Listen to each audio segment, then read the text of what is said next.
Well, here at BIOS, we're one of a network of about 150 seismic stations around the world that report in real time about seismic activity around the world. And if you go to the USGS website, which is the major website that hosts all of this seismic activity networking, there's about 20 to 25,000 earthquakes recorded every year and reported every year.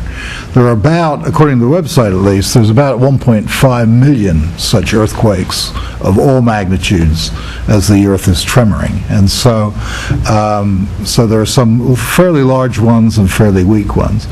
There's about, in the last week, there were 307 earthquakes, for example, that were reported on the USGS website. So it's not as if this is a major quake. It's 4.6. They report more or less all the way up from about 3 on the way up. So it's certainly not a major quake, and there have been quakes fairly near Bermuda throughout history, because it's been a long-standing seismic instrument here, actually in St. George's for a very long time.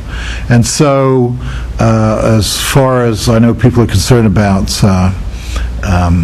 tsunamis and other activities, and so far obviously there's been no tsunami. The water actually has to shift, and so there needs to be some plate activity as well, which we haven't had. We're a long way away from the edge of the North American plate.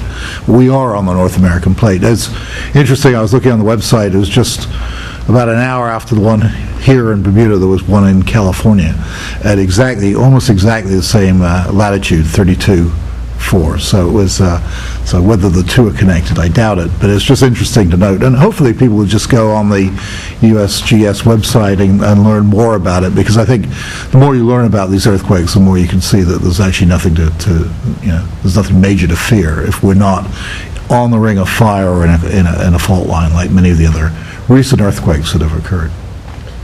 Yeah, there is a tsunami group, and Mark Gouchard at the Weather Service is very much on that. I think he reports that no one has to worry about a tsunami, and so he got that out very quickly. So through Mark and the Bermuda Weather Service, I think we're pretty well served, and there is a large tsunami network that I know Mark and that group are plugged into. So that's the case. Of course, even if there is a warning of tsunamis, the question is how many people can you alert quickly to move, but I'm not as I said before, I'm not a geologist, I'm an oceanographer. We just happen to be fortunate to have one of these sites here.